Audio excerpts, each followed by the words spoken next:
آئی حضرت علی سیدنا علی رضی اللہ تعالی عنہ، وہ حدیث طویل ترین ہے جو مدح قرآن میں محمد الرسول اللہ سے مروی ہے صلی اللہ علیہ وسلم۔ پوری حدیث مجھے یاد بھی نہیں ہے اور اس کا وقت بھی نہیں ہے، لیکن بڑی پیاری حدیث ہے اس اعتبار سے۔ آغاز کیسے ہوا؟ حضرت علی فرماتے ہیں قال رسول اللہ صلی اللہ علیہ وسلم انہا ستکون فتنۃ، ان قریب ایک بہت بڑا فتنہ رونما ہوگا۔ حضور نے خبر دی فتنے کی۔ حضرت علی فرماتے اس پر میں نے عرض کیا میں نے عرض کیا مل مخرج منہا یا رسول اللہ، اے اللہ کے رسول اس سے نکلنے کا راستہ کون سا ہوگا؟ دیکھیے یہ لکھا ہوا ایگزٹ، نکلنے کا راستہ۔ اور عام طور پر آپ نے دیکھا ہوگا بڑے ہالز میں یہ سرخ روشنی ہوتی ہے، اس میں اس کا اہتمام کیا جاتا ہے کہ اگر خدا نہ خواستہ کوئی حادثہ ہو جائے لوگوں کو معلوم ہو نکلنے کا راستہ کون سا، یہ مخرج ہے۔ حضور نے خبر دی کہ فتنہ ہوگا۔ تو دیکھیے میں ایک بات عرض کیا کرتا ہوں، ذرا توجہ کیجئے۔ ہمارا حال کیا ہے؟ ہم بڑے ریشنلسٹ قسم کے لوگ ہیں، یہ زمانہ ریشنلزم کا ہے۔ اگر ہم ہوتے تو کیا پوچھتے؟ وہ فتنہ کیا ہوگا، کیوں ہوگا، کہاں سے آئے گا؟ ہمارے سوال یہ ہوتے، کب آئے گا، کیوں، کہاں، کب، کیسے۔ ان سب کی حیثیت علمی سوالات کی ہے۔ بھائی کب آئے گا ایک علم ہے، کیسے آئے گا علم ہے، کہاں سے آئے گا علم ہے، لیکن اصل جو عملی اعتبار سے اہمیت والی شے ہے، بچاؤ کا راستہ کون سا ہوگا محمد الرسول اللہ، یہ بتائیے ہمیں۔ مل مخرج منہا یا رسول اللہ، حضرت علی نے یہ نہیں پوچھا فتنہ کیا ہوگا، کہاں سے آئے گا حضور، کیوں آ جائے گا، کب آ جائے گا، نہیں، مل مخرج منہا یا رسول اللہ، اے اللہ کے رسول یہ بتائیے کہ جب وہ فتنہ رونما ہوگا تو نکلنے کا راستہ کون سا ہوگا۔ اس کا جواب ہے، ارشاد فرمایا محمد رسول اللہ نے، کتاب اللہ، اللہ کی کتاب ہے وہ مخرج۔ یہ کتاب ہے کہ جس کو تھامو گے تو فتنوں سے محفوظ رہو گے۔ اس کے بعد آپ فرماتے ہیں فیہ نبأ ما قبلکم وخبر ما بعدکم وحکم ما بینکم، اس میں تم سے پہلوں کی بھی خبریں موجود ہیں، عاد اور سمود اور قوم نوح اور قوم ہود اور قوم لوط اور قوم صالح اور آل فرعون، یہ کون ہے؟ من قبلکم، تم سے پہلے۔ وفیہ خبر ما بعدکم، جو کچھ تمہارے بعد ہونے والا ہے اس کی خبریں بھی موجود ہیں، لیکن وہ کیسے ہوں گی؟ وہ بٹوین دی لائنز ہوں گی، وہ بین السطور ہوں گی۔ ان کے لیے انسان کو، آپ کو معلوم ہے ایک عبارت میں سطور ہوتی ہے اور ایک درمیان میں ہوتا ہے، ان کے کچھ لکھا ہوا نہیں ہوتا۔ You have to read between the lines۔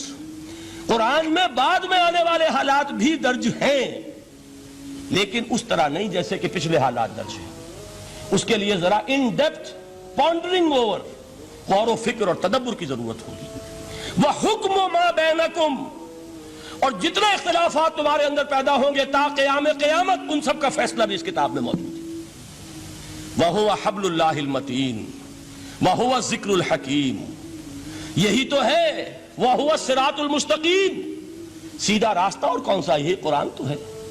ہر رکعت میں کہتے ہو اهْدِنَا الصِّرَاطَ الْمُسْتَقِيمُ، اور قرآن دیا ہوا ہے اس پر غور نہیں کرتے۔ عجیب تماشا ہے ہمارا، نماز کی ہر رکعت میں اهْدِنَا الصِّرَاطَ الْمُسْتَقِيمُ، اور حضور فرمایا وَهُوَ الصِّرَاطُ الْمُسْتَقِيمُ، صراط مستقیم یہ قرآن ہی تو ہے۔ الذکر الحکیم یہ قرآن ہی تو ہے۔ وَهُوَ حَبْلُ اللَّهِ الْمَتِينُ، اور یہی ہے اللہ کی مضبوط رسی۔ آپ نے قاری صاحب سے وہ آیات سنی سورہ آل عمران کی، وَاعْتَصِمُوا بِحَبْلِ اللَّهِ جَمِيعًا وَلَا تَفَرَّقُوا، اللہ کی رسی کو مضبوطی سے مل جل کر تھامو اور تفرقے میں مبتلا نہ ہو۔ تفرقہ ہوگا تو کیا ہوگا؟ تمہاری ہوا اکھڑ جائے گی۔ آج آپ کو معلوم ہے دول عرب اگر یہ یکجا ہو جائیں، ایک دن کے لیے اسرائیل قائم نہیں رہ سکتا۔ امریکہ نہیں، امریکہ کا باپ اسے قائم نہیں رکھ سکتا۔ اگر امت عرب ہی جمع ہو جائے، عالم اسلام تو بڑی شے ہے۔ جو وسائل ان کے پاس ہیں، جو اللہ تعالیٰ نے ان کو نعمتیں عطا فرمائی ہیں، لیکن افتراق، انتشار، اختلاف، جتھے بندی، گروہ بندی، دھڑے بندی، اس نے اسرائیل کا خنجر ان کے سینے میں پیوست کیا ہوا۔ اس لیے کہ فَتَذْهَبَ رِيحُكُمْ، اگر تم اختلاف کرو گے تو تمہاری ہوا اکھڑ جائے گی۔ آج وہ ہوا اکھڑ چکی ہے۔ تو فرمایا وَاعْتَصِمُوا بِحَبْلِ اللَّهِ جَمِيعًا وَلَا تَفَرَّقُوا، اللہ کی رسی کو مضبوطی کے ساتھ مل جل کر تھامو اور تفرقے میں مت پڑو۔ حضور فرما رہے ہیں وہ اللہ کی رسی کون سی؟ ہوا حبل اللہ المتین، یہی قرآن ہے اللہ کی مضبوط رسی۔ علامہ اقبال نے کیا خوب کہا ہے، علامہ اقبال نے قرآن اور حدیث کے حقائق کو جس طریقے سے اشعار کا جامع پہنایا ہے وہ تو خود کہتے ہیں گوہر دریائے قرآن سفتام، میں نے قرآن مجید کے دریا سے موتی نکال کر اپنے اشعار کے اندر میں نے چن دیے ہیں، میرا کام اور کچھ نہیں ہے۔ موتی کوئی بھی غواص پیدا نہیں کرتا، دریا کی گہرائی سے نکال لاتا ہے۔ یہ میری حکمت نہیں ہے جو میرے اشعار میں ہے، یہ میں نے قرآن مجید کے دریا میں غوطہ زنی کر کے اس سے یہ موتی نکالے۔ گوہر دریائے قرآن سفتام۔ اب دیکھیے اسی حدیث کے اس ٹکڑے کو کیسے شعر میں لائے ہیں۔ از یک آئینی مسلمان زندہ است، پے کرے ملت ز قرآن زندہ ہست۔ مسلمان کی زندگی تو ایک آئین کے بدولت ہے، یہ آئین قرآن۔ هي الحلقات تحفظني بآيات من القرآن، هي الحلقات تملأني بحب المصطفى العدنان.